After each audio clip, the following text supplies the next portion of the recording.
पाने के लिए जो परेशानियां होती हैं वो तो संयोग दुख होता है। और एक फिर आ गया वियोग दुख। मिल गया तो बहुत अच्छा था और खो गया तो रोने लगे, हाय अब क्या करूं, बड़ी मुश्किल से तो मिला था और खो गया। वियोग दुख। अवस्था बढ़ी तो जरा दुख।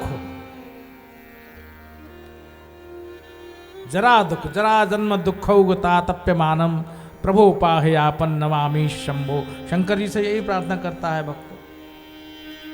बुढ़ापा, जवानी जो आके न जाए, ऐसा कहते हैं नहीं, जवानी जो जाके न आए और बुढ़ापा जो आके न जाए। जाता ही नहीं, जाता ही नहीं, जाता ही नहीं। एक ने कहा ये जो तकलीफ हो रही है ना बुढ़ापे की, क्यों हो रही है? बोले बड़े बूढ़ों की वजह से हो रही है। क्यों? बोले जब मैं उनको प्रणाम करता हूं तो जियो जियो जियो जियो, 100 साल जियो, शतायु भव, ऐसी तो आशीर्वाद देते हैं।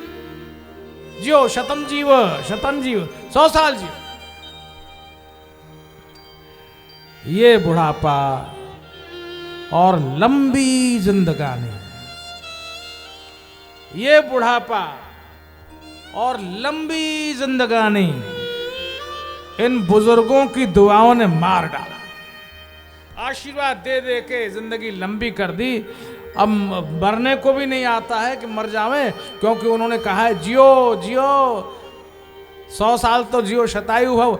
लेकिन अब जीने से क्या होगा? आफत आई हुई है, 50 बीमारियों ने घेर रखा है, चलना फिरना मुश्किल है, हड्डी कमजोर हो गई, शरीर थरथर कांपता है, खाओ तो पचता नहीं है और खाने की इच्छा होती है। मलाई खाओ, रबड़ी खाओ, जलेबी खाओ और फिर नहीं पचे तो अस्पताल जाओ। ये बुढ़ापा और लंबी जिंदगानी इन बुजुर्गों की दुआओं ने मार डाला। जियो जियो जियो कह के, अरे भैया ऐसा आशीर्वाद मत देना गुरुजी, आप तो ये कहना स्वस्थ रहो, सुखी रहो, स्वस्थ रहो, मस्त रहो, बूढ़े मत हो, लंबी जवानी न मिले भगवान, हमें बुढ़ापा न आवे और हम चलते फिरते संसार से चले जाए। अच्छा एक श्लोक सुनाता हूं, सुनो। ये हमेशा कहता हूं मैं, श्लोक बहुत अच्छा है, इसका भाव आप लोग ले लीजिए। आराधन करते समय, अर्चना करते समय भगवान शिव से हम क्या मांगे? हे प्रभु, जन्म हुआ है तो मृत्यु तो होगी ही, इसे कोई टाल नहीं सकता, कोई नहीं बचा, जो आए सो गए दुनिया से, तो मरना तो मेरा भी होगा। तो मैं आपसे जिंदगी नहीं मांगता, मैं आपसे मौत मांगता हूं। कैसी मौत? क्या सुंदर है ये श्लोक, बहुत अच्छा है। 3 बातें मांगी हैं भक्त ने। हे भगवान, अनायासेन मरणम, मेरी मृत्यु अनायास हो जाए, चलते फिरते खाते पीते बोलते चालते, बस यूं गिरा और गया, बैठे बैठे बस चले गए ऊपर, गिरा और गया। हमारे जो कुलदीप जी शर्मा यहां बैठे हुए हैं, इनके पूज्य पिताजी थे श्री राम वल्लभ जी शर्मा, और मेरी भागवत कथा में महाराज की कैसेट चल रही थी और वो कुर्सी पर बैठे हुए थे आराम से, और महाराज प्रसंग चल रहा था, और उसमें शायद जैसा कि मैंने सुना है, अंगना मंगना मंतरे माधवो, भगवान नृत्य कर रहे, एक एक गोपी एक एक कृष्ण, एक एक गोपी एक एक कृष्ण। अंगना मंगना मंतरे माधवो माधवम माधवम चांतरेणांगना, इत्थमा कल्पिते मंडले मध्यगत, इत्थमा कल्पिते मंडले मध्य गए संजगो वेणुना देवकी नंदना।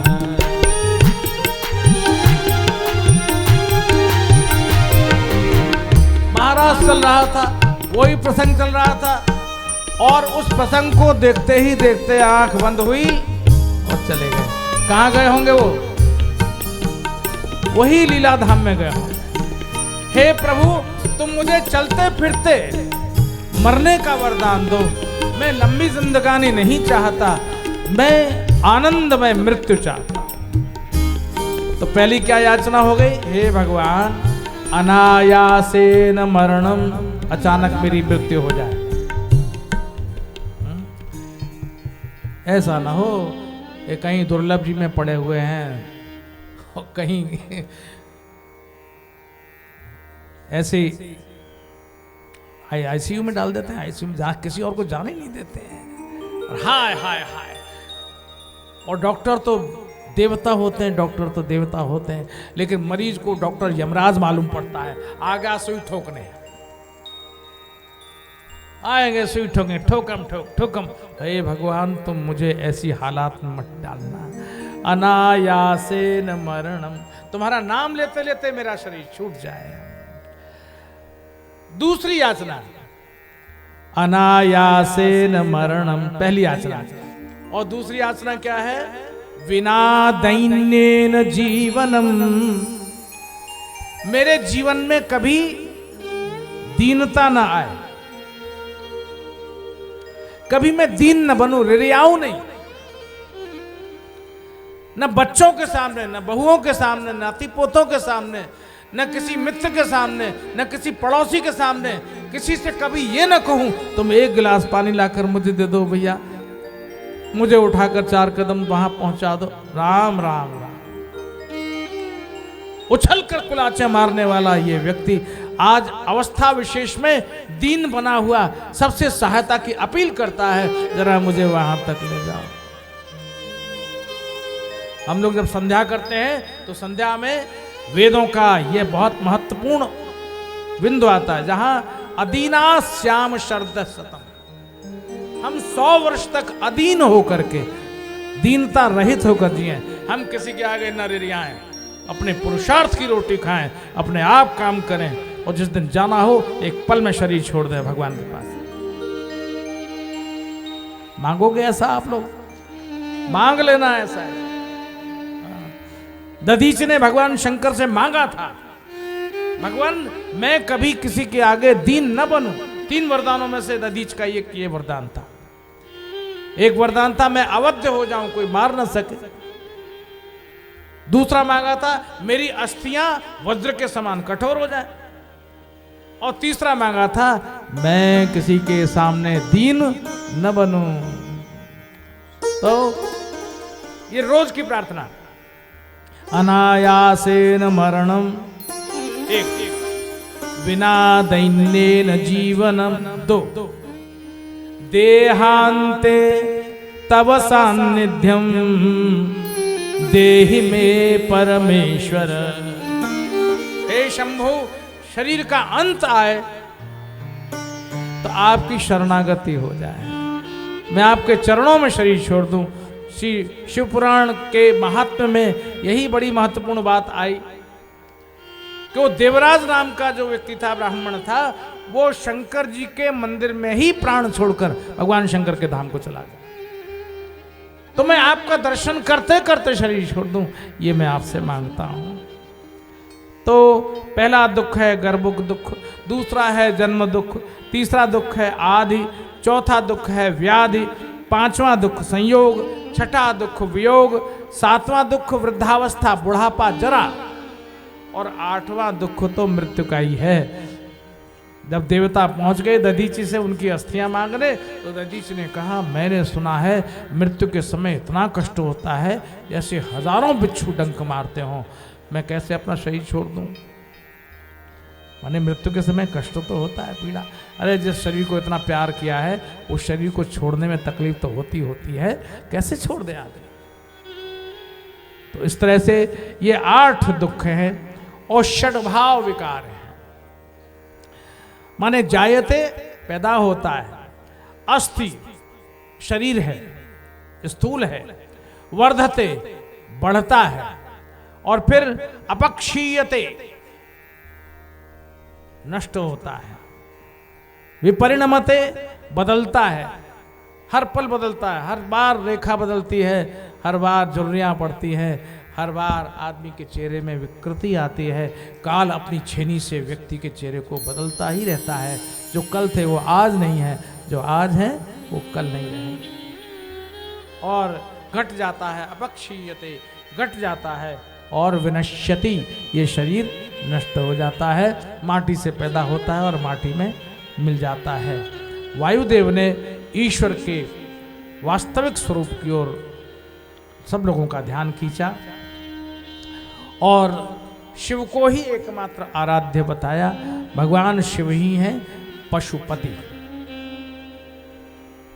तो यहां जिज्ञासा हुई, भगवान ये बताइए पशुपति का क्या अर्थ है, शिव का ये नाम कैसे पड़ा? तो उन्होंने बताया ये जीव ही पशु है, पैदा होता है पशु ही है, सारी चेष्टाएं वही होती हैं, मलमूत्र त्याग कर देता है चाहे जहां। ये तो संसार सिखाता है, ऐसे ही पड़ा रहे नंग धड़ंग तो क्या है, ये संसार कपड़े पहनाता है, शिष्टाचार सिखाता है, तब उसे मनुष्य बनाता है। तो ये सारे जीव अज्ञानी होने के कारण पशु हुए हैं। जो अज्ञानी है वो पशु है। तो क्या करें? एक तो यह जीव है जो पशु है, और एक माया है जिसका पाश है। पाश माने रस्सी, फांसी लगती है तो रस्सी बांधी जाती है, उसी में लटक जाता है। तो इस पाश में ये जीव बंधा हुआ है। जैसे कोई पशु होता है, उसको उसका स्वामी गले में रस्सी बांधकर रखता है और स्वामी के इशारे पर ही वो पशु कहीं जा सकता है, उसको स्वतंत्रता नहीं रहती। वैसे ही सांसारिक हम सब लोग जीव, हम इस पाश में, माया के पाश में बंधे हुए हैं। और इसको कौन नचा रहा है? तो कहा जिसके हाथ में रस्सी का दूसरा छोर है। एक छोर हमारे गले में है, दूसरा छोर हमारे स्वामी के पास में है, जो हमारा पति है। वो जैसा चाहता है वैसा ही नचाता है। राम झरोखे बैठ के सबका मुजरा ले, राम झरोखे बैठ के सबका मुजरा ले, राम झरोखे बैठ के जग का मुजरा ले, राम झरोखे बैठ के सबका मुजरा ले। जैसी जाकी चाकरी, जैसी जाकी चाकरी, जैसी जाकी चाकरी, जैसी जाकी चाकरी, तैसी ताको दे, तैसी ताको दे। राम झरोखे बैठ के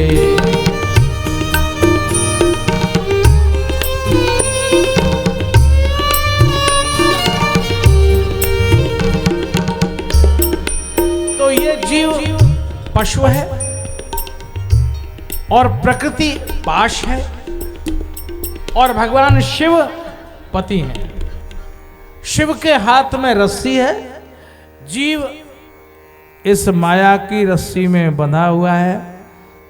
तो जैसे वो हिलाता है वैसे ही जीव करता है। इसलिए भगवान शंकर का एक नाम हो गया पशुपति। बोलिए पशुपति भगवान की। गए कभी पशुपतिनाथ के दर्शन करने? नेपाल में है, नेपाल में काठमांडू में पशुपतिनाथ विराज सिंह निकले रहते हैं ऊपर बाहर मंदिरों में। ऐसे भगवान पशुपतिनाथ सबको सुख देते हैं और अपने जीव के ऊपर करुणा करते हैं, कृपा करते हैं। इसलिए शिवपुराणकार अपने इस ग्रंथ के अंत में 3 तरह के पाप का वर्णन करते हैं, मानसिक, वाचिक और कायिक। कुछ पाप शरीर से होते हैं, कुछ पाप मन से होते हैं, कुछ पाप जीव से होते हैं। जीव जितना पाप करती है उतना तो कोई नहीं करता होगा। क्या चलती है और कुछ नहीं, और कर तो पाएंगे नहीं, तो उसे गाली तो दे सकते हैं। कुछ नहीं कर पा रहे हैं, कमजोर आदमी है और उसे लड़ सकते नहीं है, तो गाली तो दे सकते हैं। तो 50 गाली मुंह पे नहीं दे सकते तो पीछे भी सुना सकते हैं। तो जीव लबड़ लबड़ लबड़ पाप करने पर तैयार रहती है। क्या बढ़िया उपयोग किया है उन लोगों ने, बताओ। तो इन तीनों के शमन के लिए भगवान शिव का आराधन करना चाहिए। मानसिक पाप में परधन की इच्छा करना, चित्त द्वारा अनिष्ट किसी का चिंतन करना, किसी का बुरा सोचना, हे भगवान इसका बुरा हो जाए। और अकर्म का दुराग्रह विचार, जो करना नहीं चाहिए उसी को करने पर डटे रहना, हम तो यही करेंगे, ऐसा सोचना, ये मानसिक पाप कहा जाता है। वाचिक में ये असंग प्रलाप, असत्य भाषण, अप्रिय बोलना और पीठ पीछे चुगली खाना, ये जो है वाचिक पाप है। और शारीरिक पाप में अभक्ष्य खाना, जो खाद्य नहीं है, हिंसा करके पशुओं का मांस खाना, व्यर्थ कार्यों में लगना, परधन को हड़प कर लेना। कितने लोगों ने कब्जे कर रखे हैं, मौका निकले और कब्जा करो। तो कुछ लोगों का तो काम ही यही, तो कैसे छुड़ाएं। हे भगवान तुम उनकी मति ठीक कर दो और जिनकी जो जमीन है, जिनका जो धन है, उन सबको वापस करवा दो। इस तरह ये शारीरिक पाप हैं। उपपातकों में यज्ञ, बाग बगीचा, सरोवर, स्त्री पुरुषों का क्रय विक्रय करना। मंदिर बड़ा बढ़िया पुरखों ने बनाया था और उनके खानदानी लोगों ने, बच्चों ने मंदिर को बेच बाच के जमीन में प्लॉट बना दिए, बेच दिए। भगवान की जगह थी, पुरखों ने बनाई थी, भगवान की सेवा होती रहेगी, उसे बेच बाच के फ्लैट बन गए। ये भी उपपातक यानी सेकेंडरी सिन है। दिस इज द सेकेंडरी सिन, दूसरे नंबर का पाप है। ये नहीं करना चाहिए। पुरुषों का क्रय विक्रय, लोगों को खरीद लेना, और पितृ यज्ञ, देव यज्ञ, इसको न करना। कितने लोग करते हैं बताइए, पितृयज्ञ, देव यज्ञ। देवता शरीर में हैं, सारे देवता आँख में, कान में, नाक में, त्वचा के सबके देवता हैं। उनको कौन यज्ञ कम से कम रोज ना करे, महीने में कर लिया करे, रविवार की रविवार कर लिया करे। इतनी घोषणा की गई यहाँ। आचार्य जी पूरे नहीं हुए ना ये तो गर्दन हिलाई देते हैं, पक्षपाती हैं ना, पक्षपाती हैं, ये कभी नहीं कहेंगे।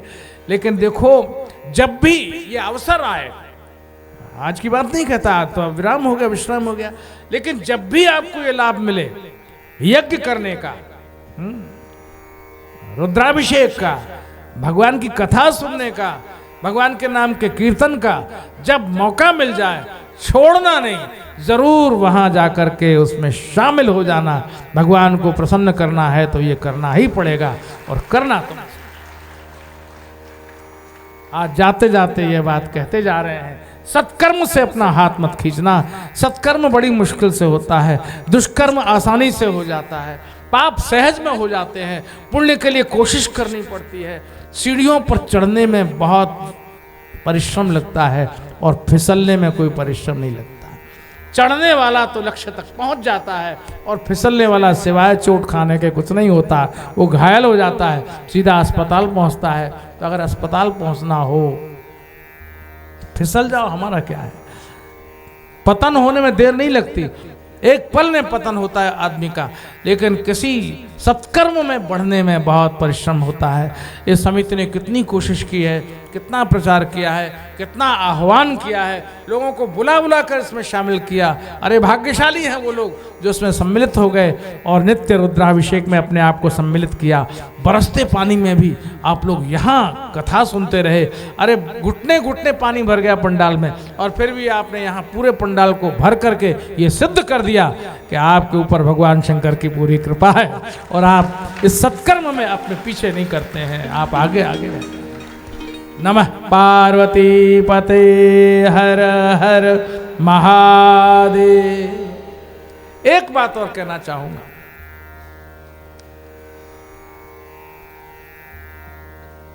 कोई भी काम करना किसी के भले के लिए या भगवान के लिए या सत्कर्म के लिए, कुछ भी करना भगवान को ही अर्पण कर देना। शिवार्पणमस्तु, बस भगवान को अर्पण कर देना। ये मत करना ये मैंने किया है। ये अहंकार अति दुखद डमरुआ, रामायण में आया है उत्तरकांड में कि अहंकार ये दुखद डमरुआ रोग है।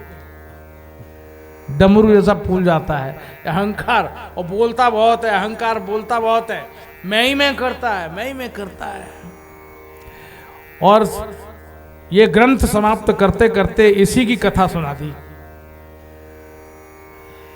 वो सनत कुमार जी तो इतने भारी विद्वान हैं, कथा कहते हैं, ज्ञानी पुरुष हैं, अवतारी पुरुष हैं, ब्रह्मा जी से उत्पन्न हुए। ज्ञान का गुमान कभी कभी व्यक्ति को बहुत छोटा कर देता है। जिस ज्ञान से व्यक्ति बड़ा होता है, आचरण से वो व्यक्ति एक पल में अगर व्यवहार शून्य व्यक्ति हो गया तो वो उसी समय बहुत छोटा हो जाता है। सभा जुटी हुई थी और सुंदर ऋषियों का समाज था, सारे संत बैठे हुए थे, प्रश्नोत्तर हो रहे थे, ब्रह्म चर्चा हो रही थी। उसी समय में सनत कुमार जी जो आसन पर विराजमान थे, उसी समय में भगवान शंकर का आगमन हुआ। भगवान शिव के स्वरूप ही नंदीश्वर वहां विराजमान थे। सारे के सारे सभासद उठकर खड़े हो गए, ऋषिगण उठकर खड़े हो गए, सब के सब उठकर के प्रणाम करने लगे भगवान शंकर को। लेकिन सनत कुमार जी बैठे ही रह गए, यो मुंह ऊंचा करके। अहंकारी व्यक्ति मुंह ऊंचा करके रहता। और शंकर जी तो बोले नहीं, बोले बाबा है वो तो क्या बोले, ठीक है भाई, नहीं उठा तो नहीं उठा, प्रणाम नहीं किया तो नहीं किया। शंकर जी तो कुछ बोले नहीं। लेकिन नंदीश्वर को बर्दाश्त नहीं हुआ। नंदीश्वर सभा में उठ के खड़े हो गए। कैसे ऊंट की तरह बैठे हुए हो, भगवान का आगमन हुआ है और भगवान को प्रणाम नहीं किया, मैं शाप देता हूं, जाओ तुम ऊंट हो जाओ। और सनत कुमार जी ऊंट बन गए। बड़ी मुश्किल से बाद में शाप का शमन हुआ, सनत कुमार को ऊंट बना दिया। जो बड़ा भारी ज्ञानी हो और अहंकारी बनकर सिर ऊंचा करके अपने सम्मानित जनों का सम्मान नहीं करता, वो व्यक्ति ऊंट के समान ही होता है। और इसे शिव पुराण का एक श्लोक मैंने आपको कहा था, आपको ध्यान हो न हो। दक्ष यज्ञ में भगवान विष्णु से सहयोग मांगे जाने पर भगवान विष्णु ने जो बात कही वो बहुत बढ़िया है। भगवान विष्णु ने कहा, देखो दक्ष, अपूज्या यत्र पूज्यन्ते, जहां अयोग्य व्यक्तियों की, अपूज्य व्यक्तियों की पूजा होती है, जाने न ताने, जो जाने सोई ताने, जाने न ताने और फिर भी ताने और किसी की नहीं माने, तो ऐसे अपूज्या यत्र पूज्यन्ते और पूजनीयो न पूज्यते, जहां पूजनीय लोगों का सम्मान न होता हो और जहां अपूजनीय लोगों का सम्मान होता हो, वहां क्या होता है? तो कहा तत्र त्रीणि भविष्यन्ति, तीन बातें घट जाती। दारिद्र्यम, दरिद्रता आ जाती। कैसी दरिद्रता? पैसे की नहीं, विचार की दरिद्रता, ज्ञान की दरिद्रता, व्यवहार की दरिद्रता, जीवन की दरिद्रता, दारिद्र्यम। और फिर मरणम, वहां मृत्यु की संभावना होती है। और भयम, त्रीणि तत्र भविष्यन्ति, दारिद्र्यम मरणम भयम। जो व्यक्ति पूज्यों का सम्मान नहीं करते और अपूज्यों को मालाएं पहनाते रहते हैं, उनका क्या होता है? बोले उनको तीन बातें जरूर एक दिन घटती हैं। एक तो दरिद्रता आ जाएगी, मृत्यु आ जाएगी जल्दी, और भय भी लगा रहेगा ऐसे लोगों के लिए। ये शिव पुराण कहते हैं। इस तरह बहुत काल तक ये ऊंट बने रहे और फिर बाद में कृपा करके ये इस शाप से मुक्त हुए। ऐसे ये आनंदमय शिव महापुराण की कथा आपने सुनी। आप निश्चित रूप से भाग्यशाली हैं। साथ ही साथ इस समिति के समस्त अधिकारी महानुभाव जिन्होंने आगे बढ़कर दिन रात लगकर इस यज्ञ में अपने आप को शामिल किया, यज्ञ को सफल बनाने में दिन रात की मेहनत की। हमारे खास तौर से हमारे अरुण जी खटोर जो अग्रणी होकर के इस कार्य में गाए भी रोए भी, गाते भी बहुत रहे, बीच में रोते भी बहुत रहे। हाय क्या होगा, पानी बरस रहा है, अब भोले क्या करेगा, अब भोले, मैंने कहा कुछ नहीं करेगा, चिंता मत करो। घबरा जाते, तपस्या में विघ्न बहुत आता है।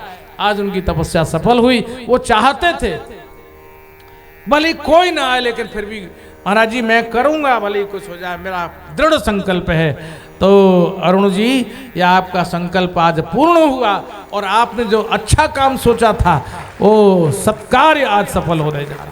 आपको बहुत बहुत आशीर्वाद, जीवन की कामनाएं आपकी पूर्ण हो, क्योंकि आपकी कामनाएं अपने लिए नहीं दूसरों के लिए होती हैं। इतने इतने बड़े महापुरुषों को बुला करके आपने यहाँ सम्मान किया और ये सब श्रोता, इनको आपने धन्य बनाया, कथा सुनवाई। निश्चित रूप से आप आशीर्वाद के पात्र हैं। हमारे श्री राधे जी परवाल, वो भी उनके साथ जुड़े हुए हैं। और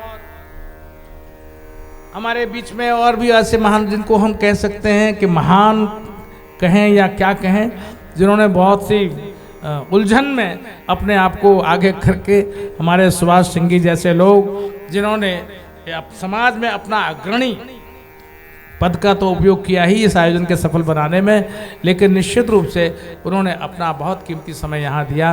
वे भी बहुत हमारे आशीर्वाद के पात्र हैं। मैं उनको आशीर्वाद देता हूँ। आप सबको बहुत बहुत आशीर्वाद, बहुत बहुत शुभकामनाएं। आपके जीवन में शिव कृपा हमेशा हमेशा बनी रहे।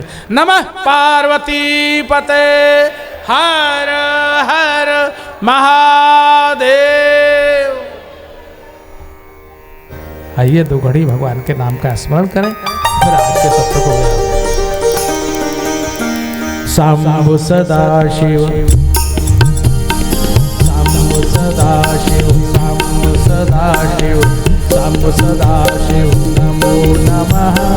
अम्ब सदा शिव, अम्ब सदा शिव, अम्ब सदा शिव, नमो नमः। शंभु सदा शिव, शंभु सदा शिव, शंभु सदा शिव, नमो नमः। अम्ब सदा शिव, अम्ब सदा शिव, अम्ब सदा शिव, नमो नमः। जय त्रिनेत्र जय त्रिशूलधारी, जय त्रिपुरारी, नमो नमः। जय त्रिनेत्र जय त्रिशूलधारी, जय त्रिपुरारी, नमो नमः। शंभु सदा शिव, शंभु सदा शिव, शंभु सदा शिव, नमो नमः। सांब सदा शिव, सांब सदा शिव, सांब सदा शिव, नमो नमः। जय त्रिनेत्र जय त्रिशूलधारी, जय त्रिपुरारी, नमो नमः। जय त्रिनेत्र जय त्रिशूलधारी, जय त्रिपुरारी, नमो नमः। हर हर महादेव, हर हर महादेव, हर हर महादेव, हर हर महादेव, हर हर महादेव, हर हर महादेव, हर हर महादेव, हर हर महादेव,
शिव नमो नमः।